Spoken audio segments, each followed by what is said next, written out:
Most fans remember the triumphs, but few know about the day Freddie Mercury nearly walked away from Queen for good. Winter 1983, Musicland Studios, Munich.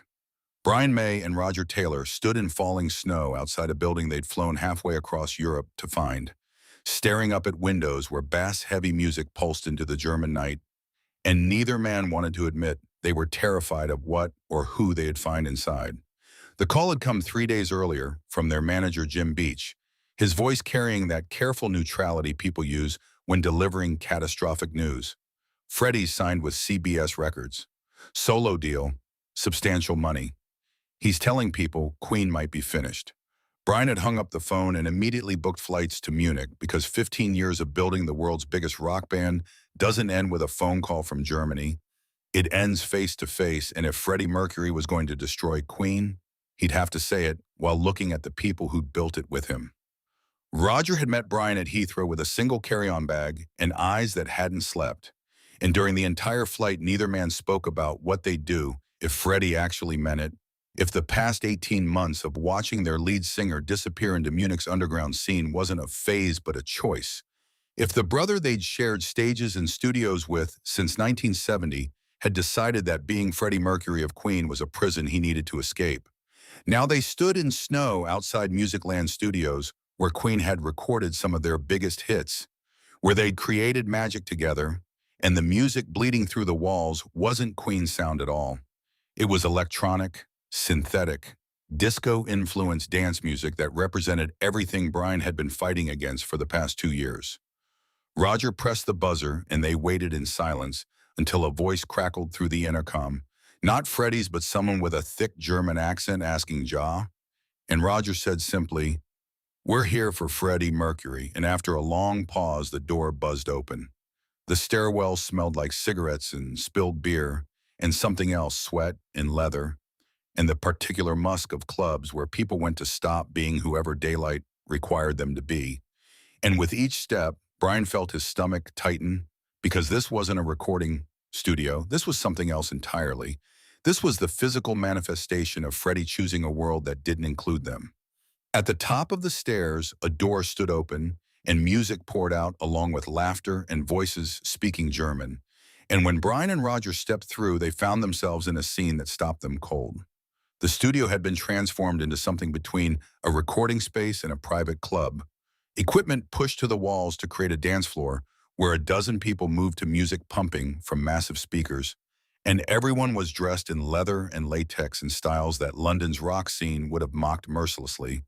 And in the center of it all, commanding the space like he commanded every space he entered, was Freddie Mercury, looking like someone they'd never seen before. Gone was the rock star in satin and sequins. Gone was the stadium performer.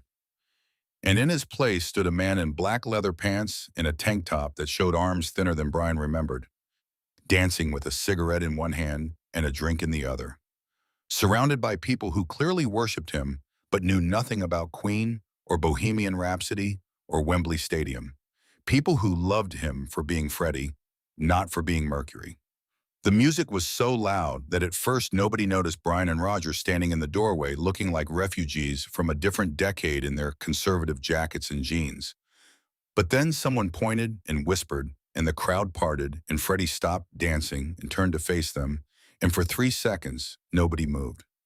Freddie's expression didn't change, didn't show surprise or pleasure or guilt, just a kind of cool assessment, like he was looking at strangers who'd wandered into a private party. And when he finally spoke, his voice carried across the music with that projection that could reach stadium crowds. "Well, well, the cavalry has arrived. Someone turn that down." The music dropped to background level, and suddenly the room felt very quiet despite a dozen people watching this confrontation with the avid interest of spectators who sensed drama. Freddie walked toward them with that feline grace that cameras loved, and he was smiling, but it wasn't the warm smile they knew. It was the professional smile he used for journalists and photographers, the one that looked genuine from a distance, but up close revealed nothing. "Brian, Roger, what a lovely surprise. You've come all this way. How touching." His tone made touching sound like an insult. Roger spoke first, his drummer's bluntness cutting through the weird atmosphere. "We need to talk, Fred. Privately." Freddie took a long drag from his cigarette and exhaled slowly, the smoke curling between them like a barrier. Anything you need to say to me, you can say here. These are my friends. I have no secrets from them. Brian's patience, already frayed by worry and travel and the scene in front of him, snapped. Fine. What the hell is happening, Freddie? Jim says you've signed a solo deal, that you're telling people Queen is finished, that you've been living here for 6 months and we're just finding out you've decided to end the band without even having the courtesy to tell us to our faces. The people in the room had gone completely silent now, sensing this was something bigger than a simple disagreement. And Freddie's smile finally faded and something colder moved into his expression. I told Jim to inform you. That's what managers are for. Did you expect me to hold your hands while explaining that grown men are allowed to pursue their own careers? Roger's voice rose. Pursue careers? Freddie, we have careers. Together, Queen, the band we've spent 15 years building. The band that made all of this possible. He gestured around the studio, at the expensive equipment, at the lifestyle Freddie's fame had purchased. Or did you forget that part? Freddie's eyes flashed and suddenly the cold professional mask cracked and real anger showed through. Forget? How could I forget when you remind me constantly? Freddie, we need another album. Freddie, we need to tour. Freddie, Radio Gaga isn't Queen's sound. Freddie, you're going too disco. Freddie, you're too theatrical. Freddie, you're too much. Well, here's the truth, darlings. I'm tired of being too much for people who are barely enough. Brian stepped forward, his voice dropping to something more dangerous than shouting. What the hell does that mean? Freddie matched his step, bringing them face to face. It means I've been carrying Queen on my back for years while you criticize every choice I make. It means I've been Freddie Mercury, the product, the brand, the voice you need to sell albums. But nobody's asked how Freddie the person is doing. Nobody's cared if I'm dying inside as long as I keep performing. The room had gone so quiet you could hear people breathing, and Roger's face showed genuine shock. That's not fair, Fred. We're brothers. Freddie laughed, but it was bitter. Brothers check on each other. Brothers ask, are you happy? Instead of, when's the next record? You want to know why I came to Munich? Because here, nobody knows Freddie Mercury. They just know Freddie. And for the first time in a decade, I can breathe. Brian's voice shook with emotion. So you're destroying everything we built because you need space? You couldn't just take a break? You had to sign with another label? You had to tell people the band is finished? Freddie turned away, walking to a table where drinks were laid out, pouring something clear into a glass with hands that Brian noticed were shaking slightly. I signed a solo deal with CBS Records. Yes, they're offering more money than Queen makes. More importantly, they're offering freedom. Complete creative control. No Brian May telling me the guitar should be louder. No Roger Taylor saying my songs are too gay. Just music I want to make. Roger's face went red. I never said your songs were too gay. You son of a... You didn't have to say it.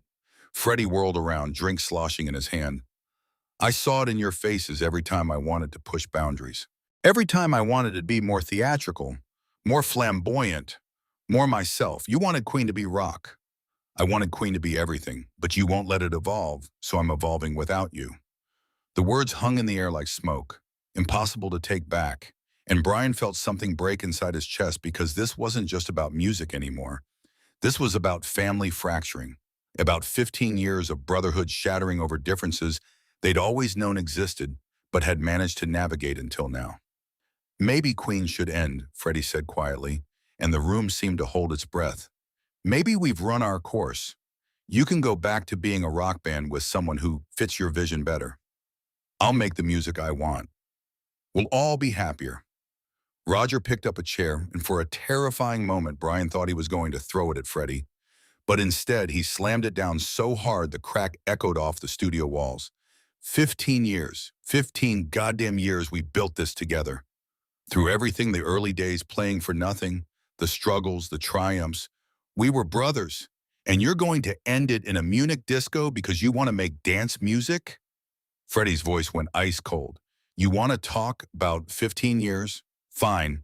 Let's talk about how when I was Farrokh, you didn't want to know me.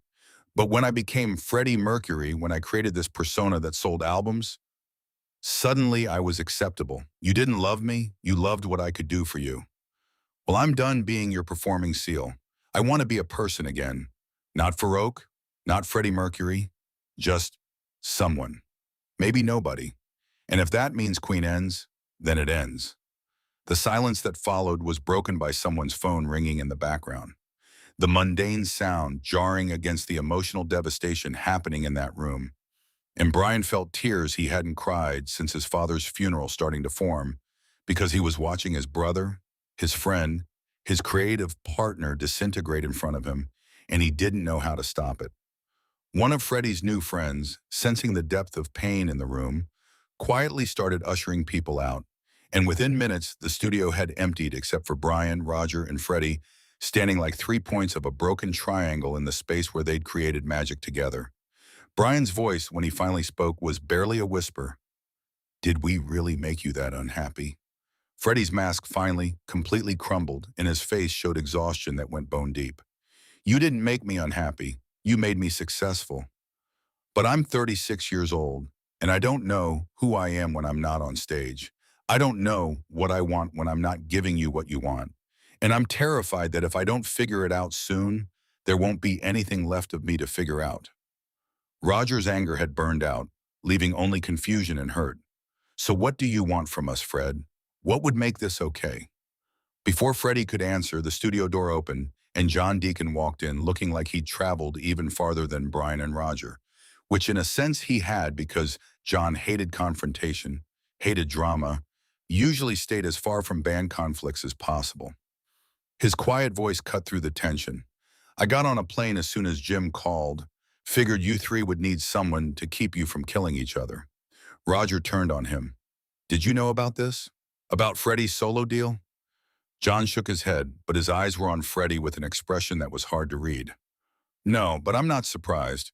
We've been treating Freddie like a machine instead of a friend. I'm as guilty as anyone.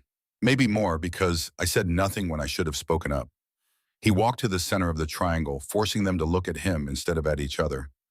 I've been with this band as long as any of you. Watched us go from nothing to everything. And I've watched us forget how to be human to each other. Freddie's right, we ask when the next album is, not how he's doing. We critique his songs instead of asking what they mean to him. We've become a business instead of a band. Brian started to protest, but John held up a hand. Let me finish. Freddie's also wrong. Walking away doesn't fix it, it just ends it. And destroying 15 years of brotherhood because we forgot how to talk to each other is the stupidest thing four intelligent men could do. He turned to Freddie specifically. You want space? Take it. You want to make a solo album? Make it. But don't burn down Queen because you're scared to tell us you're hurting. We're your brothers. We're supposed to help carry the weight, not add to it. Freddie's voice was raw. You don't understand what it's like to be me. The expectations, the performance, the constant need to be on. I'm exhausted, John. I'm so tired of being Freddie Mercury. John's response was quiet but firm. Then stop being Freddie Mercury for a while. Be Fred. Be whoever you need to be. But don't do it by leaving the only family who's known you through all your versions. The four of them stood in that studio as night deepened outside and Munich's club scene pulsed around them. And slowly, painfully, they started to talk, really talk, for the first time in years. Freddie admitted he'd felt suffocated by Queen's expectations, that the pressure to top each success had become crushing. Brian confessed they'd been so focused on the band's trajectory, they'd stopped seeing Freddie as a person with needs beyond the music. Roger acknowledged that fear of losing their success had made them rigid, resistant to change. John, typically, said less, but his presence somehow held them together. The conversation lasted through the night, fueled by coffee and occasional shots of schnapps, moving from anger to hurt to understanding to negotiation. As dawn started to lighten Munich's sky, they'd reached something that resembled agreement. Freddie would make his solo album, CBS deal, and all but wouldn't announce Queen's end. Queen would take an extended break, giving everyone space to explore other creative outlets. When they regrouped, the dynamic would change. More collaborative vocals from Brian and Roger, less pressure on Freddie to be the sole voice. Tours would be shorter, less frequent, more sustainable. Most importantly, they check in on each other as humans, not just bandmates. Brian's voice was hoarse from talking and emotion when he finally said, "We almost lost you, Fred, not to another band. We almost lost you as a person because we stopped seeing you. I'm sorry, I'm so sorry." Freddie, equally exhausted, equally raw, replied, "I almost lost myself, and I was going to take Queen down with me rather than admit I needed help. We're all idiots." Roger managed a weak laugh. "Best idiots in the business, though." John, practical as always, stood up. "It's morning, we should sleep. Talk more later when we're not delirious." As Brian and Roger gathered their things to head to their hotel, Freddie stopped them at the door. "Thank you for coming, for caring enough to fly here and fight with me instead of just letting it end. It meant everything." After they left, Freddie stood alone in the studio where he'd been trying to become someone new and realized that maybe he didn't need to be new or old, Farrokh or Freddie, rock star or nobody. Maybe he just needed to be honest. The CBS solo album would come out the next year, Mr. Bad Guy, to mixed reviews and moderate sales. Queen would reunite for the works in 1984 with a new dynamic that felt more balanced, more sustainable. The Munich crisis would never be publicly discussed, remaining a private scar that strengthened rather than destroyed their bond. Years later, when asked about the difficult period, Brian would say carefully, "We went through a rough patch. Families do. But we remembered why we became a family in the first place." And Freddie, in one of his rare honest interviews, would admit, "I almost walked away from the best thing in my life because I was too proud to say I was struggling. Thank God for friends who loved me enough to fight for me instead of just letting me go."